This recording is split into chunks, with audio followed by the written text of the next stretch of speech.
மத்தேயு 17ஆம் அதிகாரம் 27ஆம் வசனம். ஆயிலும் நாம் அவர்களுக்கு இடரலாய் இராதபடிக்கு நீ கடலுக்கு போய் தூண்டில் போட்டு முதலாவது அகப்படுகிற மீனை பிடித்து அதன் வாயை திறந்து பார். ஒரு வெள்ளிப்பணத்தை காண்பாய்.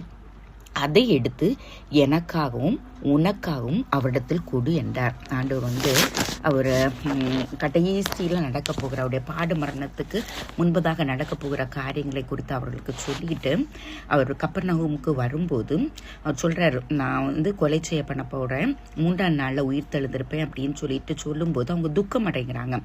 அந்த நேரத்தில் வரிப்பணம் வாங்குறவங்க பேதுருவிடத்தில் உங்கள் போதகர் வரிப்பணம் செலுத்துகிறது இல்லையா என்று கேட்கும்போது அவங்க வீட்டுக்குள்ளே பேசுகிறதுக்கு முன்னமே இயேசு அவங்கள பார்த்து கேட்குறாரு, சீமோனே, உனக்கு எப்படி தோன்றுகிறது? பூமியின் ராஜாக்கள் தீர்வையும் வரியையும் தங்கள் பிள்ளைகளிடத்திலும் அந்நியரிடத்திலோ யாரிடத்தில் வாங்குகிறார்கள் என்று கேட்கும்போது அந்நியரிடத்தில்னு சொன்னாங்க. அப்போது இயேசு அவனை நோக்கி சொல்கிறார், அப்படியானால் பிள்ளைகள் அதை செலுத்த வேண்டுவதில்லையே அப்படின்னு சொல்கிறாரு. அவர் செலுத்த வேண்டியது இல்லை, ஏன்னா அவர் தேவகுமாரன் மனுஷகுமாரனாக இந்த உலகத்தில் வெளிப்பட்டார். அந்த காலங்களில் யாத்திராகம் 33 சொல்லப்பட்டிருக்கு. அவங்க ஆலய வரியை 20 வயசுக்கு மேலானவங்க கொடுக்கணும், அரை சேக்கல் கொடுக்கணும். அப்போ இவங்க 2 பேருக்கும் இந்த வரி கொடுக்கணும். அரை சேக்கல்னா 1 சேக்கல். அப்போ ஆண்டவர் சொல்கிறாரு, நீங்கள் ஆக்கிலும் நாம் அவர்களுக்கு இடலராக இராதபடிக்கு இதை நீங்கள் செய்யணும்னு சொல்லிட்டு அவர் கடலுக்கு அனுப்புகிறாரு. அங்கே தூண்டில் போட்டு முதலாவது கிடைக்கிற அந்த மீனுக்கு வாயில இருந்து அவங்க எவ்வளோ கொடுக்கணுமோ அந்த காசுக்கு அந்த இடத்துல அவங்களுக்கு அந்த வெள்ளிப்பணம் கிடைக்கிது. அதை எடுத்து எனக்காகவும் உனக்காகவும் கொடுங்கன்னு சொல்லி கொடுக்குற காரியத்தை பார்க்குறோம். அவர் எல்லா அதிகாரத்தையும் படைத்த தகப்பன், ஆனாலும் மற்றவர்களுக்கு இடரலாக இருக்கக்கூடாது என்பதில் மிக கருத்தாக காணப்படுகிறார். இன்னைக்கு அநேகருக்கு கொடுக்கப்பட்டிருக்க அதிகாரங்களை துஷ்பிரயோகம் பண்ணி செய்ய வேண்டிய காரியங்களை செய்யாதபடிக்கு உங்கள் அதிகாரம் வந்ததுனால வரி கொடுக்குற காரியமாக இருக்கணும், ஆண்டோடைய காரியமாக இருக்கட்டும், அவங்க மற்றவங்களே செய்கிறதுக்கு தூண்டுகிறவர்களாக மற்றவங்கள செய்யணும் அப்படின்னு சொல்லிட்டு எதிர்பார்க்குறாங்க இருந்து தாங்கள் செய்ய வேண்டியதை செய்யாதபடிக்கு அதில் அநேக காரியங்களை அவங்க மறைத்து செய்யப்படுகிற காரியங்கள், எனக்கு ஏன் செய்யணும், எனக்கு இந்த பொசிஷன் இருக்குது அப்படின்னு சொல்லிட்டு ஒதுங்கி போகிற காரியங்கள், மற்றவங்களுக்கு மாத்திரம்தான் அவங்க உபதேசிக்கிறவர்களாக காணப்படுறாங்க. அப்படி இல்லாதபடிக்கு தேவன் நமக்கு கற்றுக் கொடுக்குற காரியம் இந்த இடத்துல பேதுருட்ட சொல்லும்போது அவன் அப்படியே கீழ்ப்படிந்ததுனால அந்த இடத்துல ஒரு அதிசயத்தை பார்க்க முடியுது, அற்புதத்தை பார்க்க விடுது. தனக்காகவும் அவனுக்காகவும் அந்த காரியத்தை செய்து முடிக்கிறத பார்க்குறோம். அது போல தான் நம்முடைய சிலுவை நாதர் நமக்காக நாம் உயர்த்தப்படும்படியாக, நாம் ஐஸ்வர்யவான்களாக இருக்கும்படியாக தன்னையே நமக்காக அவர் ஜீவபலியாக ஒப்பு கொடுத்ததை நம்ம பார்க்குறோம். நாம் இன்னும் அசதியாயிடாதபடிக்கு ஒவ்வொரு காரியத்தையும் எனக்கு இது இருக்குது, இது கர்த்தர் கொடுத்துருக்கார் அப்படின்னு சொல்லிட்டு நம்ம அஜாக்கிரதையாக இராதபடிக்கு, அசதியாக இராதபடிக்கு காரியங்களை செய்கிறதுல உண்மையும் உத்தமமாக இருக்கணும். ஏன்னா ஆண்டவர் எதிர்பார்ப்பார். சூழ்நிலைகள் பலவிதமாக தான் காணப்படும். சூழ்நிலை எப்படியாக இருந்தாலும் நாம் மற்றவர்களுக்கு இடறுதலாக, மற்றவங்க நம்மளை பின்பாயின் பண்ணி இவங்க இப்படி இருக்கிறாங்க, இப்படி பண்ணுறவங்களே இப்படி இருக்கிறாங்க, அப்போ நம்ம இதில் பண்ணுறதுல என்னன்னு சொல்கிற அளவுக்கு காரியங்கள் செய்யப்படாதபடிக்கு மிக மிக மிக ஜாக்கிரதையாக ஆண்டோடைய காரியங்களை, குடும்ப பொறுப்புகளை, கர்த்தர் கொடுத்துருக்கிற வேலை பொறுப்புகளை, எளிய பொறுப்புகளை செய்கிறதுல நம்ம உண்மையாக இருக்கணும். அதுதான் கர்த்தர் நமக்கு இந்த இடத்துல கற்றுக் கொடுக்குறார். ஸோ அந்த கிருபைகளை கர்த்தர் நமக்கு தரணும். கீழ்ப்படுதலோர்களாக நம்ம வாழணும்.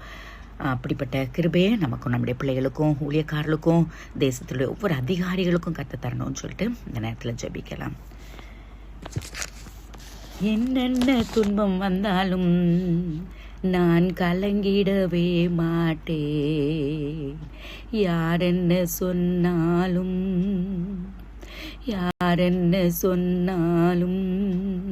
நான் சோர்ந்து போக மாட்டேன்.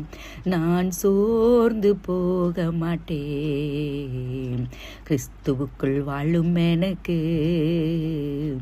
எப்போதும் வெற்றி உண்டு.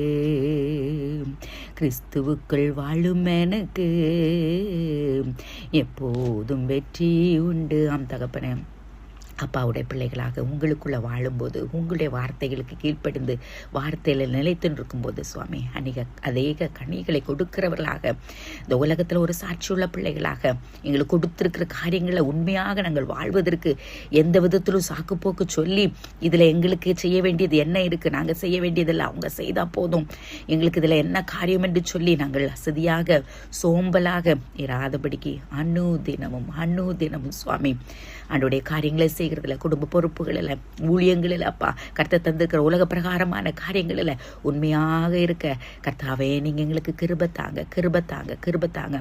யார் எப்படி பேசலாம், யார் என்ன சொல்லலாம்ப்பா, ஆனால் எங்களை இருதயத்தை ஆராய்ந்து அறிகிற தகப்பன் இறுதி மூச்சு வரை தேவனுக்காக உண்மையாக ஓட, அதனால் வருகிற ஆசீர்வாதத்தை பெற்றுக்கொள்ள நாங்கள் மற்றவர்களுக்கு எந்த விதத்திலும் இடர்களாயிராதபடிக்கும் நாங்கள் பிள்ளைங்களை மற்றவங்கள நீங்கள் ஜெபிங்க, நீங்கள் படிங்க, நீங்கள் இதை செய்யுங்க, இதை எழுதுங்க அப்படின்னு சொல்லிட்டு நாங்கள் அதை செய்யாமல் அஜாக்கிரதையாக இருந்து விடாதபடிக்கு நாங்கள் முன்மாதிரிகளாக காணப்பட நீங்கள் எங்களுக்கு உதவி செய்யுங்க. எந்தெந்த காரியங்களில் எங்கள் குடும்பங்களில், திருச்சபைகளில், ஊழியங்களில் எசப்பா எங்கள் பிள்ளைகள் மத்தியில், கணவனார் மத்தியில், குடும்பங்கள் மத்தியில் அப்பா நாங்கள் இடர்களாக காணப்படுகிறோம். தயவாக இந்த நாட்களில் கல்வாரின் அடிவாரத்தில் வந்து உடைய வார்த்தையை நாங்கள் தியானிக்கும் போது அப்பா உண்மை குறித்து நாங்கள் நாங்கள் நினைத்து உங்கள் அன்பை நினைத்து நன்றி செலுத்தும் போது அதை எங்களுக்கு வெளிப்படுத்தி காண்பித்து எங்கள்கிட்ட காணப்படுகிற எல்லா அகங்காரங்கள், எல்லா சுவாமியும் தேவையற்ற காரியங்களை மாற்றி ராஜா உண்மையோடு தாழ்மையோடு நடக்க, கீழ்ப்படிந்து நடக்க, அன்பை வெளிப்படுத்துகிற பிள்ளைகளாக காணப்பட எங்களுக்கு உதவி செய்யுங்க. கத்திரப்படி செய்யப்படுற தயவுக்காக நன்றி. இந்த நாளிலும் அப்பா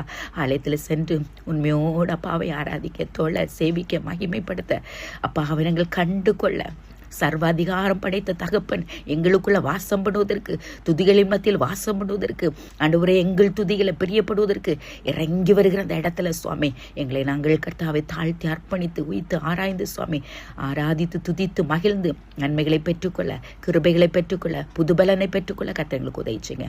ஒப்பு கொடுக்கும் இயேசுவின் நாமத்தில் கேட்கிற நல்ல பிதாவே, ஆமென்.